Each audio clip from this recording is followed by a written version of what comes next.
Good morning and welcome to week 4 of the TSP Behind the Blitz live show. As you can see on the screen, on the bottom half of the screen is going to be the Steelers and Vikings matchup in Dublin, Ireland. Pittsburgh leading 21-6. So if you're on the go and you're looking to watch the game, it's going to be on the bottom of the screen the whole time.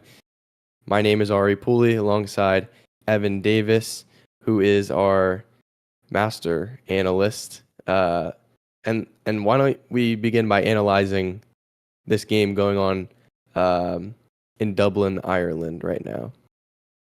Yeah, so Steelers are getting after Wentz. It's a lot of sacks, a lot of turnovers, just chaos ensuing. The Steelers pass rush is getting after him. We saw DK, the 80-yard touchdown. It's been all Steelers. Jefferson's been performing for Minnesota. Jordan Mason's shown some flashes, but um, Vikings offense drives been stalling out. Um, so it's been all Steelers. It's looking like it's going to just keep being Steelers.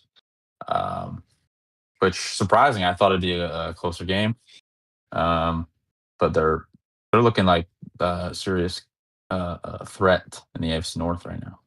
Yeah, and as you just saw, end of the third quarter here, heading into the fourth quarter. So excited to see how this game turns out down the stretch. As for other games, Commanders quarterback Jaden Daniels has a knee injury.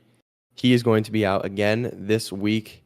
I'm told that he's expected back next week, but there is cause for concern with Terry McLaurin. He has a quadriceps injury. It could knock him out for a few weeks. It really all depends on how the deep swelling resolves. Rookie sensation Bill Krosky Merritt has a knee injury. He did not participate on Wednesday or Thursday in practice this week. He's a full participant on Friday, and he's expected to play today. Yeah, I mean, you mentioned all the injuries with the Commanders' offense. It'll be a problem. Obviously, Mariota getting another start, but last week they looked like they were firing all cylinders. All the running backs were contributing. I believe all three had touchdowns. Um, Probably see more of that today. And sticking with that game, I think the Commanders they've been bringing a lot of pressure for the first 3 weeks. So they'll be getting after Michael Penix, who has been struggling last week against the Panthers. 43.5 quarterback rating, not what you want. Um, hasn't looked, I don't know, hasn't been smooth with that Falcons offense.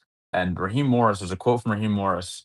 Um, it says that he said that Kirk lost his job last year, but we're not even close to that with Mike Penix.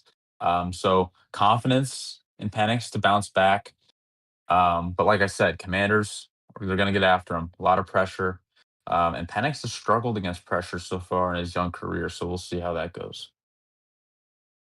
Yeah, and Mike stood in front of the team on Monday. I'm told that he really took accountability for his subpar performance, which kind of instilled confidence in those decision makers in Atlanta. Thank you all so much for tuning in. Any fantasy football questions that you may have, betting questions, we will get to a betting segment and a Q&A segment. Feel free to drop those in the chat, and we will get to them as soon as we can as we head towards the fourth quarter of this Vikings versus Steelers game into New York. Jackson Dart gets the start. Named There we starting go. quarterback, and Russell Wilson, who was the previous starter, demoted to quarterback 2.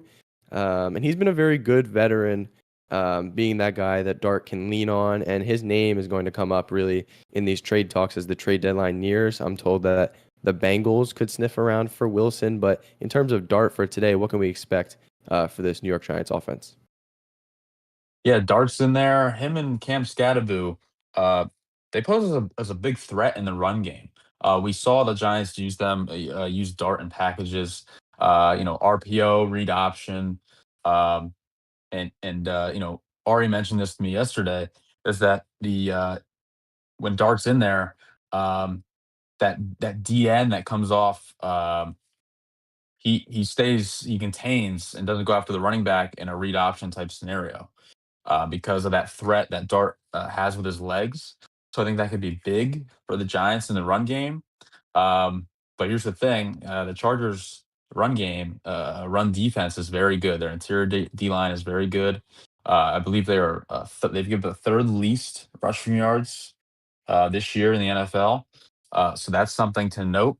There's that one quote. It's like a movable force versus unstoppable object or something. I'm not even gonna go into that. But yeah, talking about Scadaboo, his role is gonna be big. Um, Played a lot of snaps with Tracy out. He dislocated his shoulder, um, and he's likely to miss between 2 and 4 weeks. Um, Big. I think it's a big opportunity for Scadaboo and Devin Singletary. Um, but yeah, Jackson Dart's first start. I think the Chargers are going to be getting after him, as teams typically do when it's a rookie's first start, especially on the road. Um, the Chargers on the road. My bad. But first start for Jackson Dart.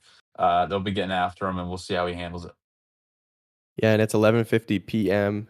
a.m. Eastern time right now. 11:30, the actives and inactives came out. I want to read you a couple of the actives and inactives before we move on. Christian Gonzalez, who's been injured for a while, dealing with a hamstring injury, he's active, as is Texans cornerback Derek Stingley. We'll talk about the Texans later. They're winless, looking for their first win against the Titans. Like we said, Bill Krosky Merritt expected to play. He's active. And Panthers running back Chuba Hubbard, who has a little bit of a calf injury, he is active and will suit up today. And staying in the NFC South, Buccaneers wide receiver Mike Evans suffered a hamstring injury. He's expected to miss a good portion of this middle of the season with that strained hamstring. Wide receiver Chris Godwin, who suffered a dislocated ankle in week 7 last season, he's making his season debut today. So Evans is out, but Godwin makes his return. Yeah, I mean, Godwin, I wouldn't expect him to be back in a full capacity, um, being his first game back in a long time. So it's going to be, Ibuka, Shepard, and Godwin there. Expect some other contributions with the guys behind them. But Sterling Shepard is the guy that, Baker's had a connection with him for the first 3 weeks. He's also played with him in Oklahoma. I think he's going to make a big impact. So the Bucks, they're going to be fine without Mike Evans. They're going to be okay. I really like their wide receivers. Um, Not sure, I know Baker was hurt. And we'll get into that. So I'm not sure how that Bucks offense is going to look. I'm not sure what what they're going to do. Because I got kind of two to three slot guys there.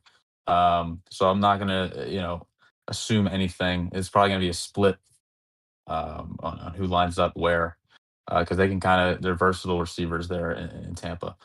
So we'll see what happens there. Yeah, and if you're new to the show, Evan actually has his 3 best bets of the week, and I know that the Buccaneers are one of them. Can you tell me a little bit about your first bet of the week and maybe who it involves? Yeah, so with Sterling Shepard being the guy that I'm keying in on, I have his over for 31.5 receiving yards. He's went over that in every week so far this year. And I haven't kept the tab on it, but I'm sure that 31.5 might have increased by now. Um, but he's always had a good connection with Baker. No Mike Evans, and with Mike Evans being out and Godwin not going to be probably fully playing all the snaps. I think Shepard's gonna be heavily targeted, and with him being over that line in the first 3 weeks of this season already, and now getting more usage, I think it's a really good bet for this week. And that's probably my most confident bet. Yeah, Evan, like you said, that's a very good bet. And another injury to note, like you mentioned earlier, is Baker Mayfield, who has a biceps injury on his throwing arm. He was questionable to play today, but this is a huge game against the defending Super Bowl champions. He is set to suit up today versus the Eagles.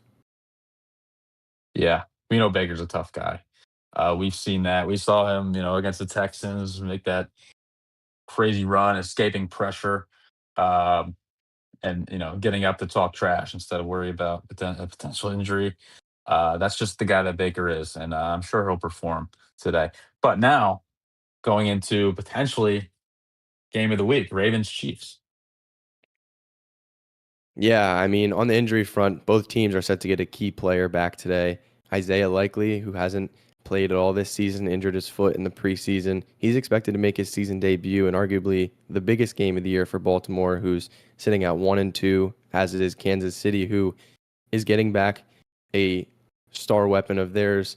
Xavier Worthy dislocated his shoulder, I believe the first offensive play of the year in week 1, ran into Travis Kelce, or Travis Kelce ran into him, however you want to look at it. He's making his return to play today versus Baltimore. What can we expect from Xavier Worthy and even Isaiah Likely on Baltimore? Oh, we know both those guys can make a big impact offensively. Um, Likely should be likely back in full effect for Baltimore. They like to run those two tight end sets with him and Mark Andrews. Another weapon for Lamar